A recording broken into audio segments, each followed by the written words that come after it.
At narito na naman ang mainit na balita mula sa mundo ng politika. Isang malaking balita ang umabot ngayon sa Korte Suprema na may kinalaman sa mga matataas na opisyal ng bansa.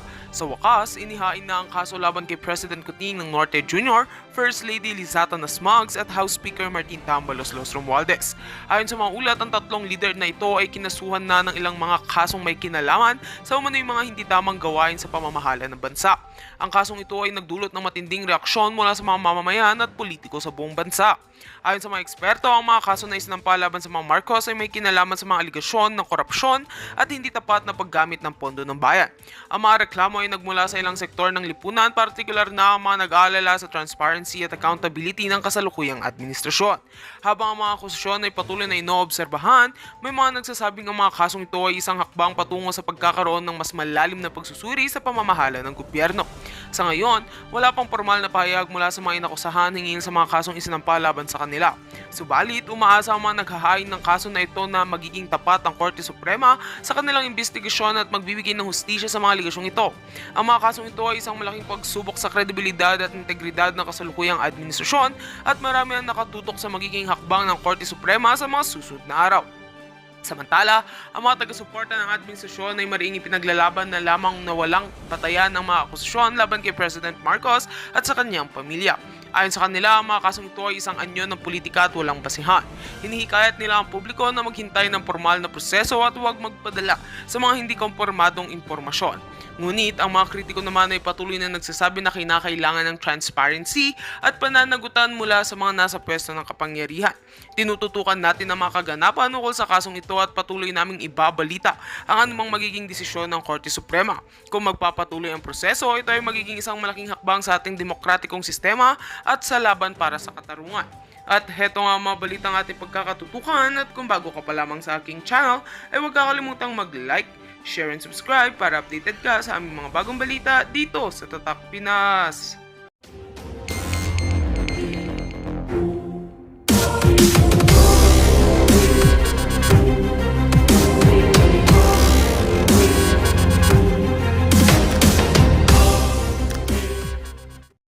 Yes, so mag-entertain tayo ng ating mga viewers.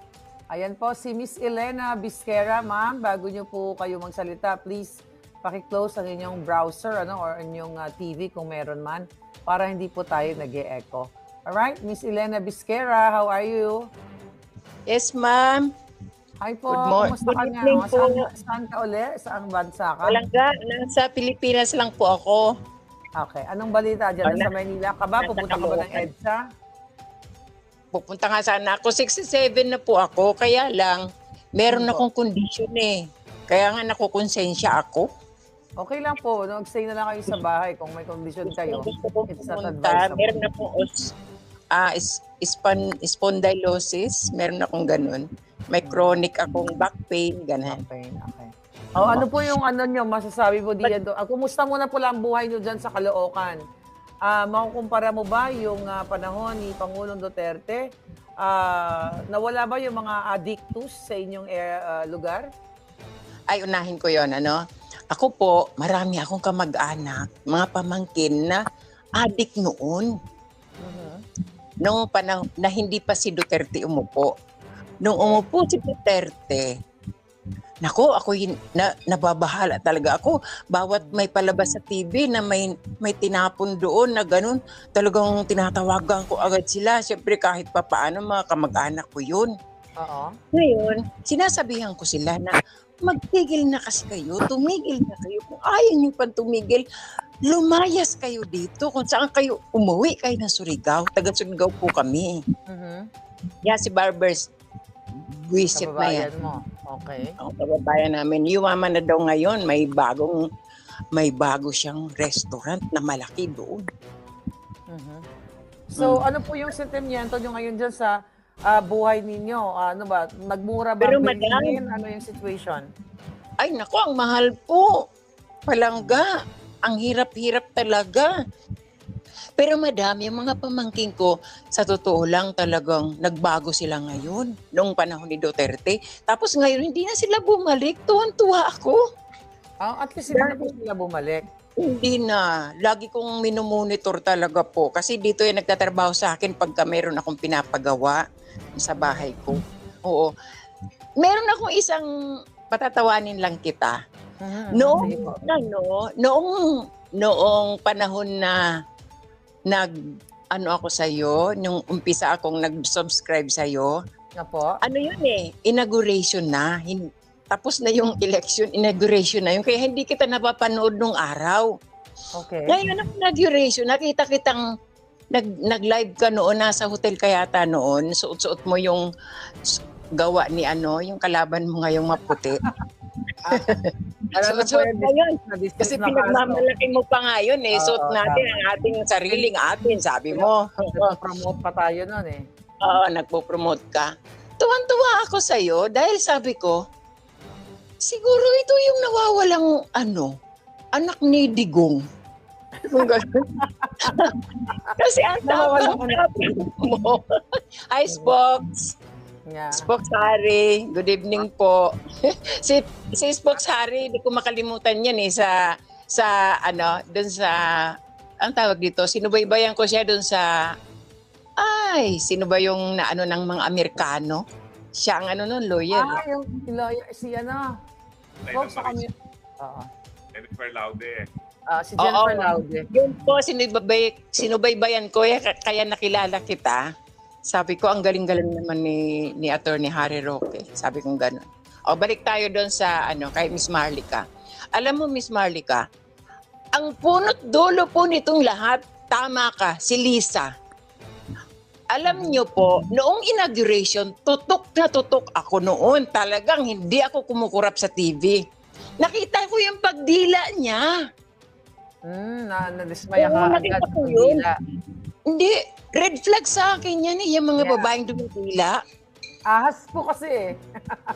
Oo, red flag sa akin. Sabi ko, Oo. bakit ganito ito? Sabi ko, sa harapan ng marami, di ba, siyempre yun, worldwide yun, di ba? Kasi Yeah. inauguration ng presidente. Sabi ko, bakit ganito ito? Anong klaseng babae ito? Tapos, bago pa yon, napapanood ko na siya sa mga interviews, meron na rin akong red flag sa kanya nung sagutin niya si Boy Abunda na ang paborito niyang, yung First Lady, yung nanay niya, ulol, ang gaga, ang bobo, First Lady ba yung nanay niya? Sira ulo. Diba? Kaya sabi ko nga, ito talaga medyo semplang to si Bongbong. Sabi ko gano'n. Si semplang ito. So, may plan Nadagdagan pa noong, ito naman si Digong kasi, si Tatay Digong, kung magsalita kasi, minsan hindi ka maniniwala, minsan maniniwala. Nung nagsabi po siya na may bagahe itong kandidato na ito, hindi ko masyado binigyan ng diin ng importansya. Kasi nga, minsan nag-joke, minsan, di ba, ganyan si Duterte. Yeah. Kaya tuloy, imbis na totoo na yung sinabi niya, medyo nag-aalangan pa akong maniwala. Pero now po, talagang maliwanag na mayroon po tayong adik na presidente. Kaya dahil dyan, Ay. Ma'am Elena Bisquera, maraming Ay, salamat dahil nakasama salamat po, madam. Thank you very Salamat much po. Thank you. Alright. Sige po. Okay. Ayan. So, Spokes, talagang, Spokes, hindi ko alam ba't mahina ang iyong audio, no? Minsan nagcha-choppy-choppy ka. So, I hope maayos natin yan. So, grabe yung ating mga kababayan. Talagang ang kanilang mga sentimiento o kanilang mga testimonya. By the way, update no, Spokes, sa EDSA, talagang dumadagsa ang mga tao.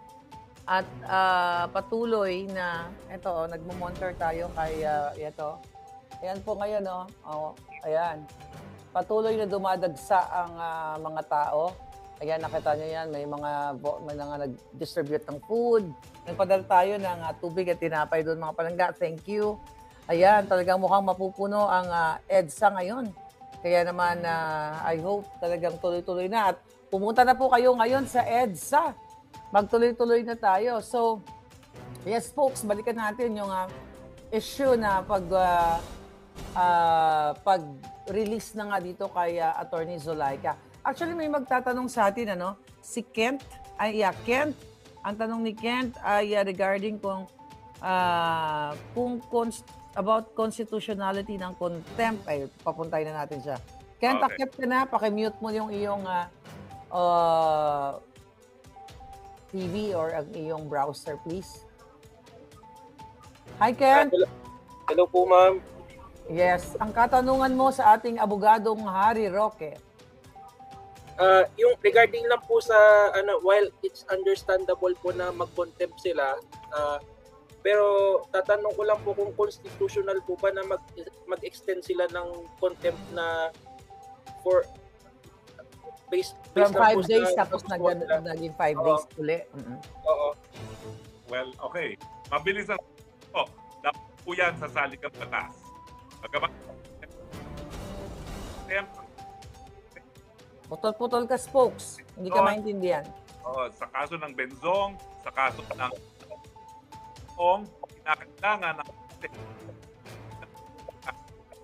potential ng preso laban doon sa nais na mabuwag ang doon. Na paano naman tangka na buwagin ni Atty. Aika Lopez? What? Bukod pa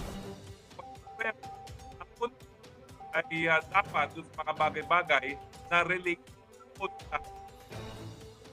dapat mga bagay-bagay tanong na make dapat dahil ito ay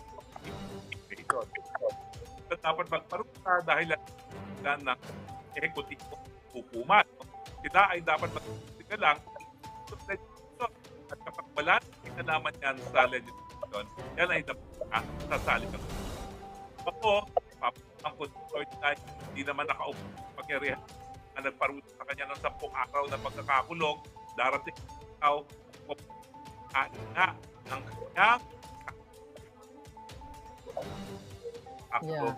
dapat niyang mapanagot yung mga kung yan. Yeah. So, ayan. Medyo po, spokes, pwede mo ba maayos yung audio mo? About naman po, about naman po, Ang sir, gagawin sa ko, question. hahanap ako ng microphone, no? Okay, Na sige. Ibaba ang muna sa kita. akin ay po pwede. Mm. Okay, ma'am.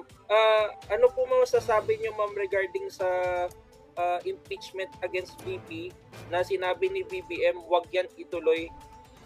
So ano po yung sa inyo sa pagbasa niyo ng senaryo, ano yung parang end goal diyan? Gusto ba nila na magugas kamay si BBM diyan while yung mga tao niya po yung gumagawa ng dirty work, or ano po yung Well, nababasa niya, ma'am? Drama lang yan, Kent. Kent. Oo, drama lang yan. Itutuloy nila yung impeachment.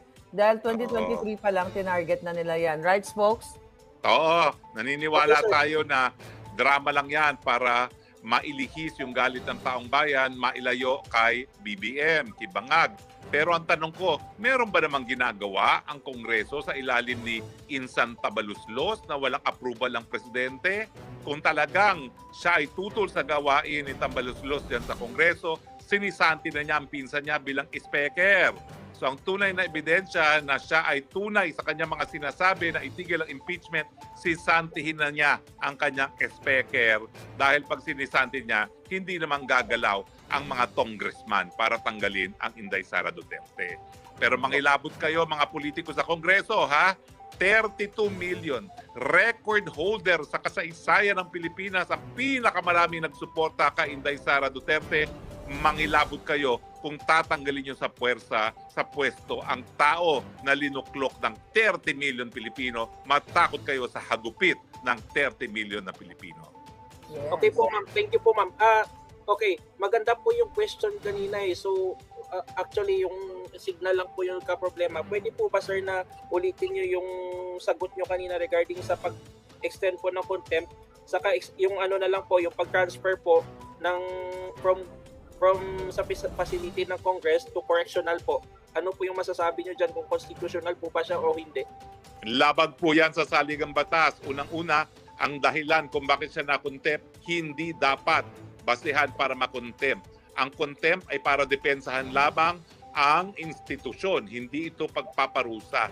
At wala ako nakita kahit anong banta na ginawa si Atty. Laika Lopez sa existence, no, ng Kongreso mismo. Pangalawa, walang masama sa ginawa ni Atty. Laika na sinabihan na huwag magkaroon ng disclosure sa mga bagay-bagay, mga findings sa COA na hindi pa pinal, no? Dahil hindi pa nga siya pinal.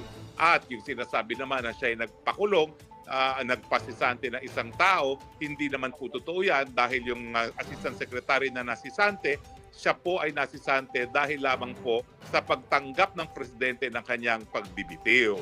So malinaw po yan, walang basihan ang pagkakakulong niya at bukod pa rito, wala pong basihan na legal na ipakukulong siya sa correctional dahil po ang correctional nasa ilalim ng ehekutibo. Samantalang ang contempt ng Kongreso, hindi dapat yan in-exercise o hindi sila nagkukulong kung wala silang sapat na kulungan. Sa Amerika po, hindi na sila nagkukulong for contempt kasi wala ang kulungan ng US Congress. At kapag yan ay linagay mo sa kulungan ng hawak ng ehekutibo, gaya ng correctional facility, yan po ay labag doon sa tinatawag na separation of powers ng executive at ng legislative branch of government. Okay po, thank you po sir. Marami po kasing nakikinig ngayon and thank you po for very detailed po na sagot dyan regarding dyan. Hopefully po yung mga nakikinig po dito sa live namin is maliwanagan po sila. So thank you po again ma'am sir. Thank you po ulit.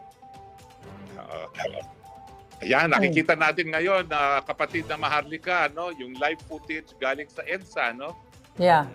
Parating na, nagdadatingan na yung mga tao at the same time, nag-dinner sila. At, salamat sa ating mga volunteers. At nag-monitor din ako dito. Ayan, no, parami na. Yan yung nakikita mo din sa screen natin. I think yung police car, ito yung view nila. Ito yung nasa likod niyan. So, that's good. Talagang tuloy-tuloy ang pagdagsa ng tao. Sana po yung mga nasa Karatig area ay pumunta na po kayo at maging kabahagi kayo ng ating peaceful movement na ito. Ayan. Thank you so much. Kapansin-pansin na lumobo ang hanay ng kapulisan dahil natatakot sila na talagang baka kasing dami na ng EDSA 1 at EDSA 2 ang pumunta ngayon na maging dahilan para matapos na ang administrasyon ng isang bangag, no? Well, papunta po talaga tayo dyan. Hindi po yan illegal. Nako, sinabi na po ng Korte Suprema ng pagsisante sa isang presidente pag ayaw na ng soberenyang taong bayan, yan po isang ayon sa ating saligang batas. Yes, that's true. Ayan. Nakikita natin, dumidilim na at talagang ang mga tao ay nagdadatingan. Anong area ito? Ano to? Yan ay nandoon yan sa private road sa harapan ng Robinson, no? Yan ay nasa side ng EDSA. Yan ay papunta ng kanan kung ikaw ay nakaharap sa Quezon City na Ortigas. So yan mismo ay nasa EDSA corner Ortigas, no? Na private road na pag-aari ng Robinson. Kaya hindi tayo po pwedeng pigilan. So nakakatuwa naman na ngayon na inaasahan na maraming ang dadagsa dahil piyesta opisyal at Sabado walang trabahong karamihan, meron na nag-volunteer ng kanilang ambulansya, no, para magbigay ng tulong medikal doon sa mga nangangailangan dyan sa pagtitipon-tipon nito sa EDSA. So yung mga nanonood na po pwedeng pumunta sa EDSA, ay nako, kayo po'y pumunta ng EDSA na. Kayo po'y manindigan sa inyong karapatan. Kayo po ay maghusga sa administrasyon na bangag. At kayo po ngayon ay dapat ipakita na ang tunay na lakas ay nanggagaling sa mamamayang Pilipino, hindi sa mga congressman, hindi sa mga senator. Yes, parami na rin nga yung mga polis. At in fairness, makikita mo din sa video na yan ay kalmado naman sila at I believe hindi pa nagsisalta yung program. Tapos meron tayong na-receive na message na darating daw si Jimmy Bondoc, ang aspiring senator. So ito yung nakarating sa ating informasyon. Alas 9 ng gabi. Ayan, ang sabi dito ay darating siya. Okay, Attorney Jimmy Bondoc will be present po mamaya sa EDSA, 9 p.m. Ayan, so yan ang ating nakakuhang information. Ayan, talagang parami na ngayong taong bayan. So, sige, magpaakyat tayo ng ating mga kababayan habang nakatutok tayo, no? Ayan, nakikita niyo po, kaya kung malapit po kayo sa EDSA, pumunta na kayo, huwag kayong mag-alala, hindi kayo magugutom, maraming mga nagdo-donate, tubig, pagkain, so bayanihan tayo para ipakita ang boses ng bayan na sukang-suka na kayo dito sa bangag na administrasyon. So, paakyatin natin si Marty. Marty, make sure na nakamute ang iyong browser para hindi tayo nag-e-echo. If you're ready, please open your camera para makaakyat ka na ng bonggang-bongga. Ayan. So, ito na si Marty. Marty, how are you? Ayan. Hello, maayong gabi, Maharlika, Maayong at gabi. saka Sir Harry Roque. Asa makakaroon? Asa ka? Sa Pilipinas o sa ibang bansa? Na ako sa Pilipinas, na ako sa Mindanao. Mindanao. I'm in Mindanao. Yeah, first of all, Sir Harry Roque, your weight loss is very apparent. Is everything okay? Because the weight loss is very sudden. Nagdadaya. Well, ako po'y talaga nagpapapayat dahil gusto Oo. ko po, pagbalik ko at ako'y magsasalita sa entablado, maghuhubad na rin ako Sexy. ng aking t-shirt. Gaya ng ginawa ni Robin Hood Padilla. Baka pag ginawa ko yung manalo na rin akong senador. So abangan niyo po ang aking mga moves sa aking bagong katawan. Correct. Nice. Siya nga pala, I've been watching this, yung live broadcast. And it's very, very somehow apparent na medyo magulo na dyan. Here in Mindanao, we have a different way of looking at it. We're glued in our television sa mga social media na yan. But as you know, Mindanao is actually very dominant when it comes to supporting the Dutertes, as do I. Yeah. Pero, as we see the stock market, different things are parang it's very obvious na nagiging, for example, yung dollar is becoming more, somehow stronger than the pesos. And I believe, please correct me if I'm wrong, that has a thing to do with what's going on with our country. May tanong lang ako sa inyo because I'm very curious, lalo na sa mga lahat na nagtatrabaho dito, mga Filipinos who's working as VAs, virtual assistants and everything like that, because most of our clients are asking what's going on with the Philippines. What are you guys doing? Parang ganyan ba? How does this internal conflict influence the Philippines' reputation and relationships on the international stage? You guys, what do you guys think?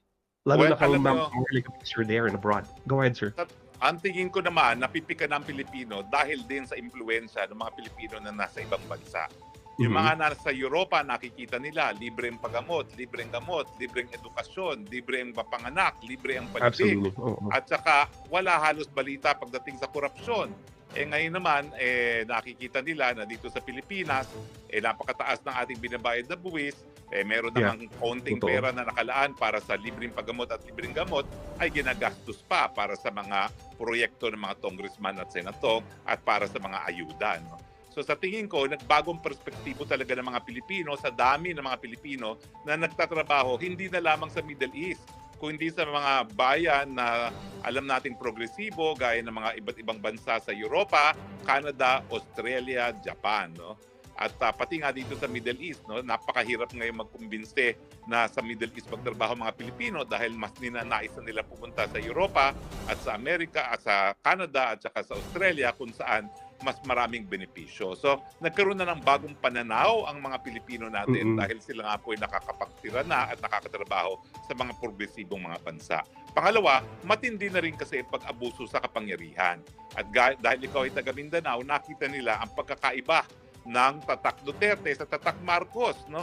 At saka siyempre, hindi katanggap-tanggap na sa kauna-unahang pagkakataon, nagkaroon tayo ng drug addict. Ako naman, ayaw ko sana siyang tawagin drug addict pero dahil binigyan ko siya ng pagkakataon na pasinungalingan yung paratang na siya ay drug addict, pero hanggang ngayon siya ay nananahimik, anong conclusion ko? Yan ay admission by silence. Paano nga naman tayo may ahon sa ating mga problema ng tao na wala sa tamang pag-iisip? Meron naman tayong alternatibo, kaya ang sigaw ng bayan, no to drug addicts as president. At yan naman ang panawagan na tanong ni dating Presidente Rodrigo Roa Duterte. Papayag ba kayo na ang inyong presidente ay drug addict? At yung mga nasa EDSA, ang sigaw, hindi na kami papayag. Yeah, siguro sa sagot ko sa iyo, Marty, no, patungkol dun sa pagbagsak ng piso. Walang masaya dito mga OFW, syempre. At yung mga nasa BPO, di ba? Kasi pag mataas ang palitan ng dolyar, masaya ang OFW. Pero yung impact talaga nito sa atin sa Pilipinas, syempre tataas naman yung bilihin. So may negative and positive impact. So, mas malaki yung negative kasi kung 100, like almost 120 million Filipinos tayo, lahat yun apektado sa pagbagsak ng piso, di tataas lahat ng presyo, which is yan ang pinaka-main